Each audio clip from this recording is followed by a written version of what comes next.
elle a arraché le téléphone de sa main avant qu'il ne puisse le rendre. Elle l'avait pris en flagrant délit. « Que crois-tu faire, Lizzie » dit-elle au garçon, sa voix sévère et ses sourcils froncés.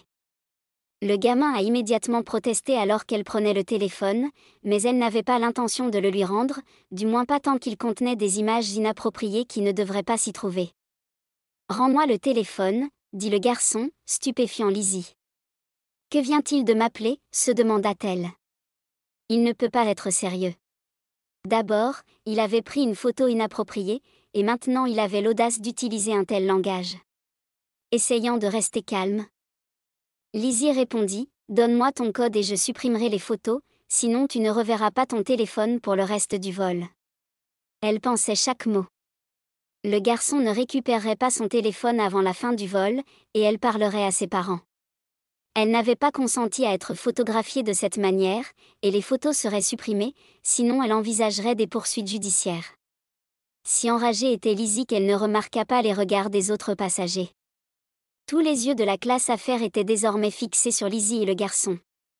Certains avaient été témoins de l'éclair de la photo, tandis que d'autres se contentaient de regarder le drame, ignorant que d'autres passagers enregistraient sa réaction. Lizzie fut surprise lorsque le garçon, riant sans humour, fit une remarque inattendue, « Rends-le-moi.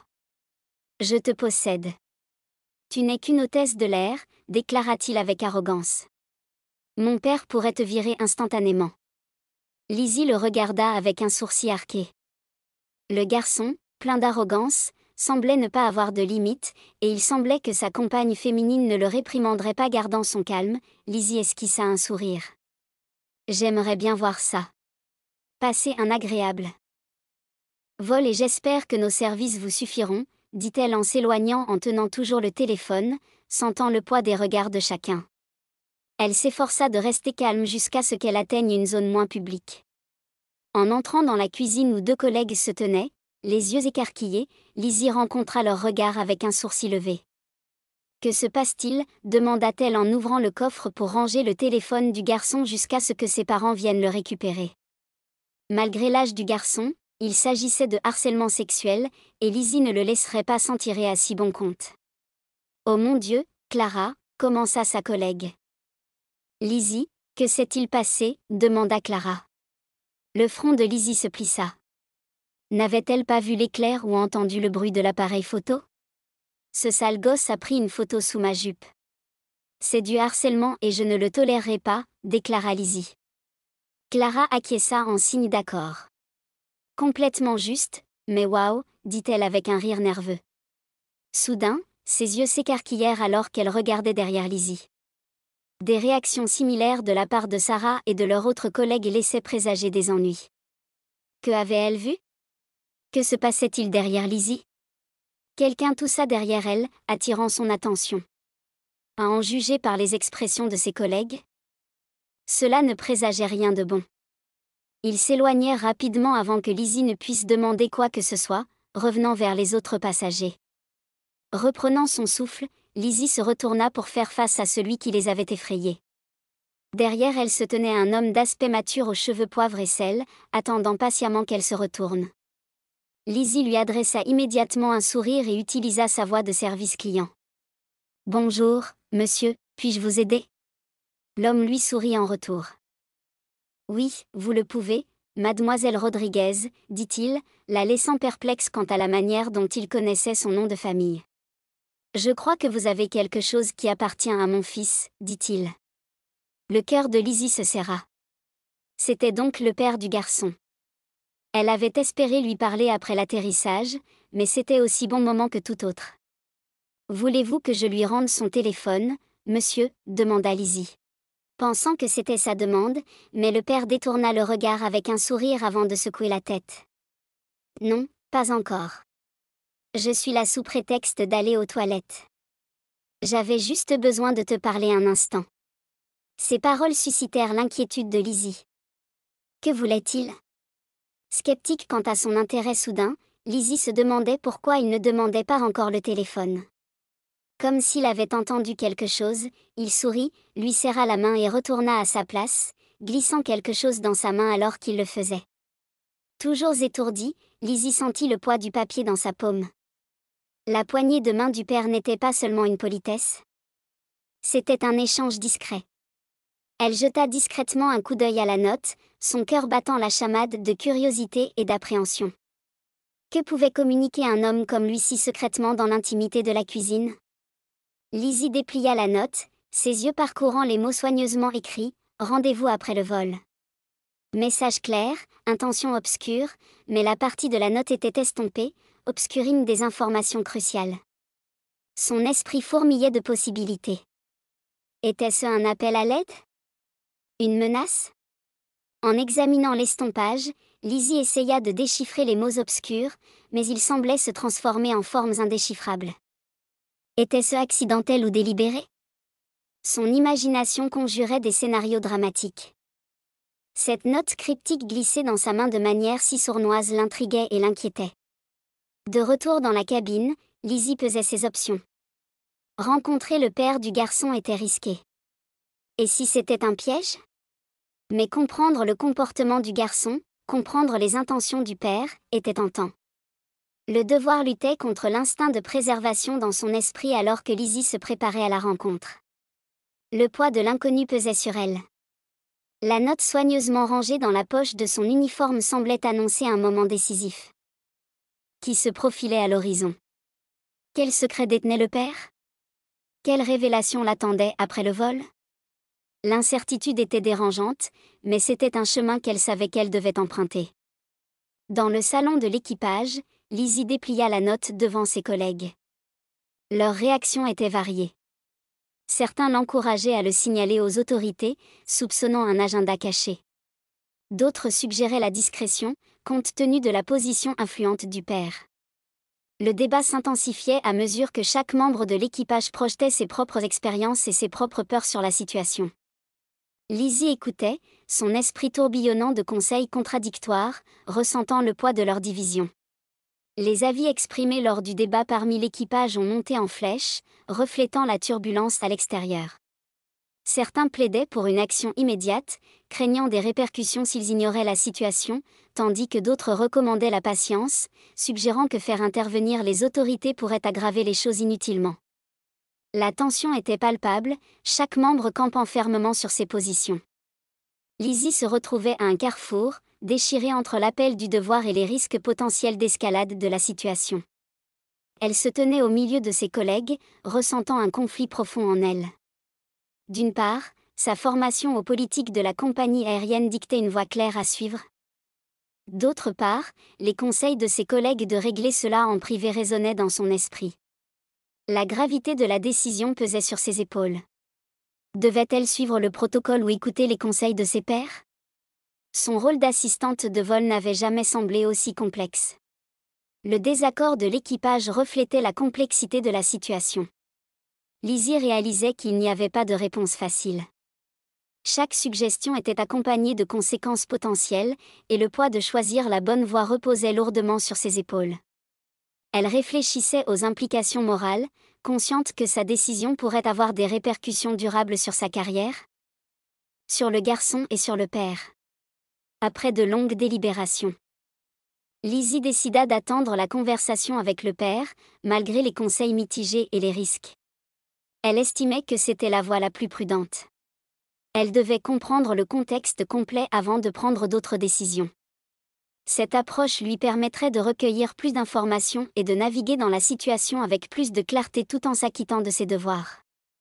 Alors que Lizzie s'occupait de ses tâches, un passager inquiet s'approcha d'elle, enregistrant discrètement le comportement du garçon. Les images fournissaient une preuve claire de faute, changeant la dynamique de la situation. Ce soutien inattendu venant d'une source impartiale. Observer était réconfortant et validait les préoccupations de Lizzie. L'empathie du passager était un baume pour les nerfs tendus de Lizzie. Rencontrer quelqu'un qui comprenait et soutenait sa position au milieu des défis de son travail était rare. Les mots de la femme étaient non seulement réconfortants, mais aussi stimulants, renouvelant la détermination de Lizzie. Avec au moins une personne validant ses actions, elle se sentait renforcée. Avec la vidéo en sa possession, l'approche de Lizzie a changé. Cette preuve tangible fournissait un levier, corroborant ses affirmations au-delà de sa parole contre celle du garçon. C'était un tournant potentiellement influe dans le dénouement de la situation complexe. Des murmures se faufilèrent à travers la cabine alors que les passagers échangeaient des regards et des mots chuchotés sur l'incident. Les rumeurs, déformées à chaque récit, créaient une tension. Malgré l'atmosphère tendue, Lizzie maintenait son professionnalisme, répondant aux besoins des passagers avec un calme apparent. Contrariant les spéculations murmurées à chaque pas, Lizzie sentait le poids du regard scrutateur. Des yeux la suivaient, certains curieux, d'autres remplis de jugement. La cabine était devenue une scène, et Lizzie, l'actrice malgré elle, jouait sous le regard intense d'un public avide. Pour désamorcer la situation, Lizzie proposa un échange avec un collègue, s'éloignant du garçon et de son père. Ce changement était un pas tactique en arrière, offrant un répit temporaire de la tempête. Lizzie informa les pilotes de la situation, ressentant le malaise croissant dans la cabine. Faisant confiance à leur autorité, elle chercha leurs conseils pour naviguer dans cette turbulence inattendue. À l'atterrissage, le pilote aborda la tension dans la cabine par l'interphone, assurant un processus de débarquement en douceur et soulignant la coopération et le respect. Son intervention apporta un sentiment de contrôle et d'ordre au milieu du malaise, rassurant les passagers et renforçant l'équipage, y compris Lizzie, alors qu'ils se préparaient à la situation qui se déroulait après l'atterrissage. En quelques instants après l'atterrissage, l'équipage se rassembla brièvement, échangeant des regards de solidarité. En anticipant une éventuelle confrontation avec le garçon et son père, chaque membre connaissait son rôle, présentant un front uni. Lizzie puisait sa force dans le soutien de ses collègues. La cabine semblait calme, mais c'était un calme trompeur, le calme avant la tempête. L'unité de l'équipage était évidente alors qu'ils se préparaient au débarquement, se tenant ensemble pour soutenir Lizzie. Leur solidarité témoignait de leur professionnalisme et de leur camaraderie. Lizzie se sentait confiante, prête à affronter tout ce qui l'attendait. Alors que les passagers débarquaient, certains offraient des mots de sympathie et de soutien à Lizzie, apportant du réconfort au milieu du chaos. Parmi les passagers partants, Lizzie remarqua beaucoup d'entre eux, inconscients de l'incident, absorbés dans leur propre monde. Ce manque de conscience contrastait vivement avec la tension du vol, rappelant à Lizzie l'ampleur des distractions de la vie. Tous les passagers n'étaient pas compatissants, certains murmuraient des commentaires critiques, ajoutant de la complexité aux émotions de Lizzie. En réfléchissant à la diversité des réactions, Lizzie se retrouvait à contempler les perspectives diverses de ses passagers. L'incident avait été un voyage à travers toute une gamme de réactions humaines, enseignant à Lizzie des leçons d'empathie et d'éthique. Alors que la cabine se vidait, Lizzie observa le père et le fils s'approcher d'elle. L'expression du père était inscrutable, ne révélant rien de ses pensées ou de ses intentions. Son calme teinté de méfiance laissait Lizzie incertaine de sa position sur l'incident. Elle se préparait à la conversation, reconnaissant son potentiel de résoudre ou d'exacerber la situation. La demande du père pour une conversation privée augmentait l'appréhension de Lizzie, ajoutant une nouvelle couche de sérieux à la rencontre. Lizzie acquiesça silencieusement, les conduisant à une zone isolée de l'équipage, loin des regards et des oreilles indiscrètes. Chaque pas était chargé d'anticipation alors qu'elle se préparait aux révélations à venir. Dans l'espace isolé, Lizzie fit face au père et au fils, la tension palpable. Les premières excuses du père prirent. Lizzie fut prise au dépourvu, exprimant un authentique remords pour l'incident et ses répercussions sur elle. Il a accepté la responsabilité du comportement de son fils et a exposé des plans pour des mesures disciplinaires et des leçons à tirer. Lizzie écouta, impressionnée par la responsabilité du père et son engagement à traiter les problèmes sous-jacents. Alors que Lizzie assimilait les paroles du père, elle évaluait leur sincérité et leur impact potentiel. Son ton plein de remords et son plan authentique pour aborder le problème la laissaient prudente mais optimiste. Elle réfléchissait aux implications de ses promesses, tant pour le développement de son fils que pour le message plus large sur la responsabilité et le respect. Ce n'étaient pas simplement des mots, mais des engagements à agir, et Lizzie espérait qu'ils seraient respectés. Dans un retournement de situation inattendu, le père révéla son identité en tant que propriétaire de la compagnie aérienne, ajoutant de la complexité à la situation. Lizzie se débattait avec la signification de cette révélation, considérant ses effets potentiels sur la résolution de l'incident et son avenir avec la compagnie aérienne. Dans une tentative de réparation, le père proposa des gestes substantiels pour compenser Lizzie, reconnaissant ses actions. Le professionnalisme et la détresse causée par son offre dépassaient un simple pardon ou des mesures disciplinaires pour son fils, offrant une opportunité d'avancement professionnel et d'épanouissement personnel. En réfléchissant à l'offre du père, Lizzie reconnut son potentiel à influencer positivement son avenir. Les opportunités présentées étaient rares et pourraient propulser sa carrière dans de nouvelles directions, provoquant un moment de prise de conscience sur le pouvoir de l'opportunité.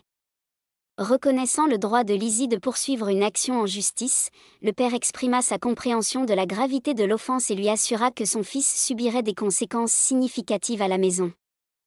Son plaidoyer pour la clémence découlait du désir de croissance de son fils et d'apprentissage de ses erreurs, rassurant Lizzie que l'incident ne serait pas pris à la légère. Lizzie se retrouva à un carrefour, pesant le remords du père et l'offre significative par rapport à ses valeurs et aux besoins de responsabilité. La décision était complexe, équilibrant l'avancement personnel avec les considérations morales et le précédent établi pour le traitement de tels incidents. Après mûre réflexion, Lizzie prit une décision. Elle opta pour une action qui propulserait sa carrière tout en garantissant que le garçon subisse des conséquences pour ses actions. C'était un choix qui équilibrait l'acceptation de l'offre du père pour l'avancement professionnel avec le maintien de sa croyance en la responsabilité et les répercussions du comportement du garçon. Avec sa décision finalisée, Lizzie embrassa un nouveau chapitre. Bien que l'expérience ait été ardue, elle avait également présenté des opportunités inattendues et une croissance personnelle. Elle se sentait revigorée avec un nouveau sens de but et d'optimisme pour son avenir dans l'industrie aérienne. Malgré la nature troublante de l'incident, il lui avait finalement offert des leçons précieuses et une direction plus claire pour. Malgré la nature troublante de l'incident, il lui avait finalement offert des leçons précieuses et une direction plus claire pour son voyage à venir. Abonnez-vous pour plus de vidéos.